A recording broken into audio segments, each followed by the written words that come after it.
सागर निज छाती पर जिनके अगणित अड़बे पोते उठाकर पहुँचाया करता था प्रमुदित भूमंडल के सकल तटों पर।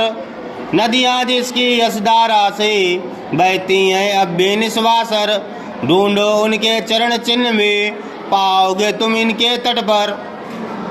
कह रहा है कि हमारे पूर्वजों की सहायता सागर भी करता था। सागर जो है वो हमारे पूर्वजों की सहायता कैसे करता था? सागर अपने छाती पर अनेक जल रूपी जलयान को लेकर के उसको पहुंचाया था प्रबुद्ध भूमंडल के सकल तटों पर। जहाँ जहाँ जाना होता था उस बंदरगाहों पर पहुंचा देता था। यानी हमारे पूर्वजों की महिमा तो इतनी बड़ी है कि सागर भी उसकी सामने नतमस्तक होते थे, उनकी सहायता करते थे। कैसे?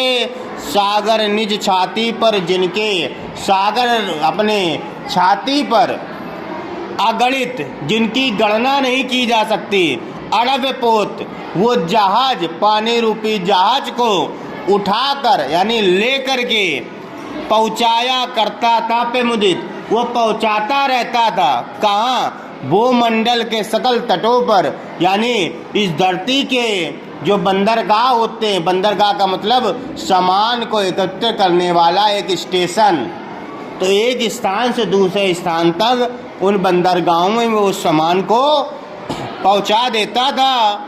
और क्या कह रहा है? नदियाँ जिसकी यश धारा से बहती हैं अब भी निस्वासर, नदियाँ हमारे पूर्वजों की यश की धारा को आज भी बह बह कर बता रही हैं, दिन और रात ये बह रही हैं, वो हमारे पूर्वजों की यश गाथा को गा रही हैं। ढूंढो उनके चरण चिन्ह भी पाओगे तुम इनके तट पर। अरे नदी के तट पर अगर आप तुम चाहोगे तो आज भी तुम्हें पूर्वजों के पद चिन्ह मिल जाएंगे। कहने का मतलब ये है, पद चिन्ह तो अभी बने नहीं होंगे तुरंत साहब, लेकिन कहने का मतलब है अगर आप उस रास्ते पर चलोगे तो पूर्वज आपका मार्गदर्शन जरूर करेंगे।